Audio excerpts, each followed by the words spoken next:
several minutes in front of the candy shelf. Are you trying to steal some candy? No, the boy replied, I'm trying not to.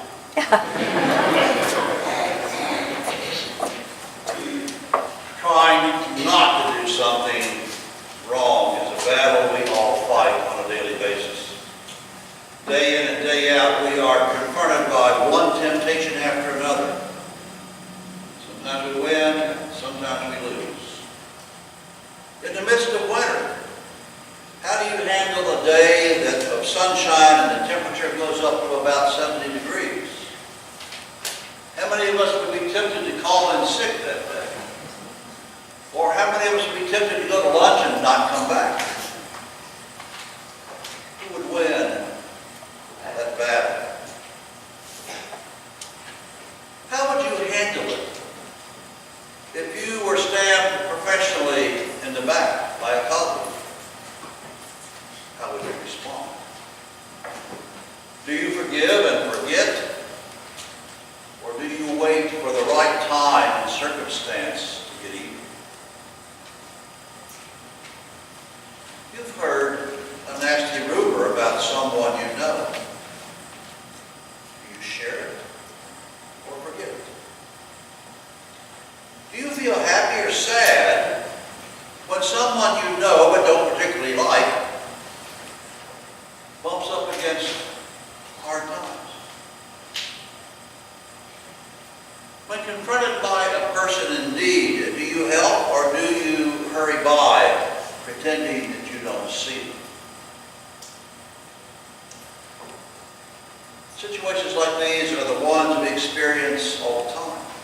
And life is filled with all sorts of temptations.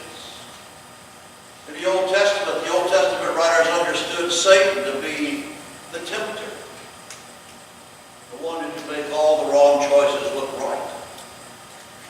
Sometimes we give in to those. Sometimes we respond with phrases like, don't get mad, get even. Often we experience a real sense of pleasure and satisfaction in seeing someone who's wronged us suffer later on. Maybe that makes us feel we are morally better than that person. We often don't see the harm in stealing a few hours from the boss on a pretty afternoon, or stealing a candy bar from the grocery store.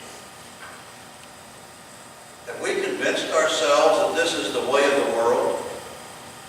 Don't we often operate on the law of survival that says eat or be eaten, kill or be killed? Out in the world, isn't it every man and woman for themselves and the devil take the hindmost? Isn't that the secret to survival and success these days? But is it right? Like the boy at the grocery store, are you trying to resist? Or have you already slipped a candy bar into your pocket? And as we lightly try to sneak out of the store, we suddenly bump up against the gospel of Jesus. Standing in the doorway, we confront the risen Lord. Love your enemies, he says. Do good to those who hate you. Bless those who curse you. Pray for those who abuse you. Do to others what you would have them do to you. Do not judge, and you will not be judged. Do not condemn, and you will not be condemned.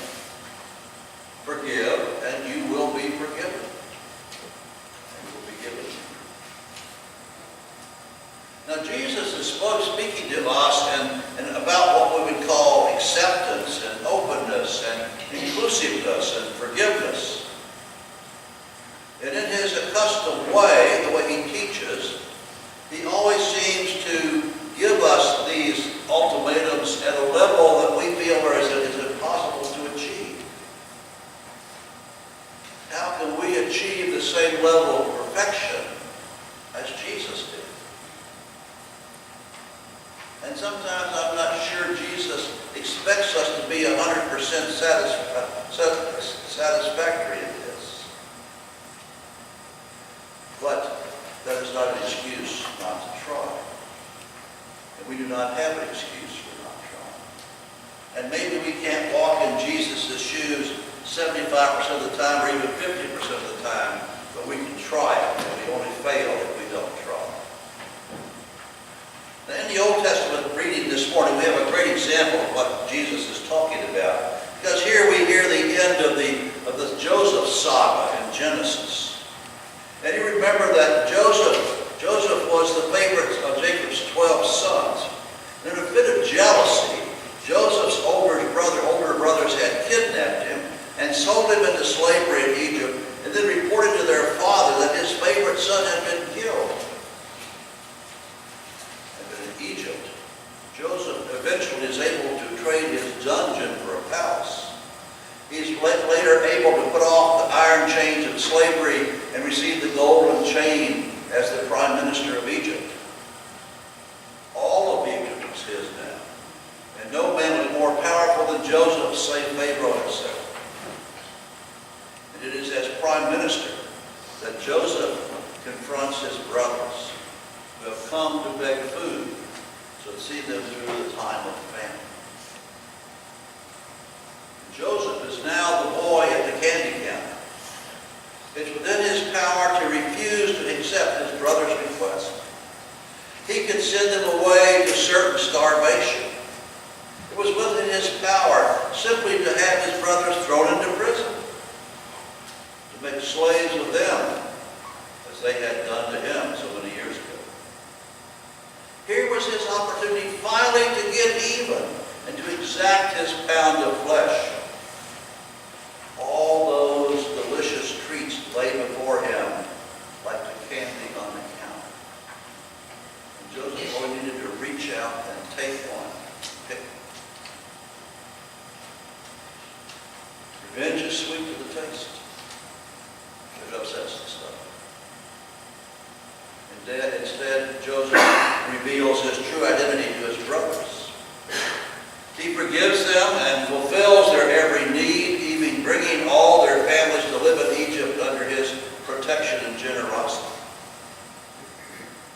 Joseph had before him the choice of taking life or giving life. And he chose to give life. And this same choice is ours, to take life or to give life. When we judge unfairly, or condemn, or hate, or get even, or behave selfishly, we are taking life. We destroy and we kill. But to forgive, to love, to accept, all those things give life. They enhance life. They create and build up life.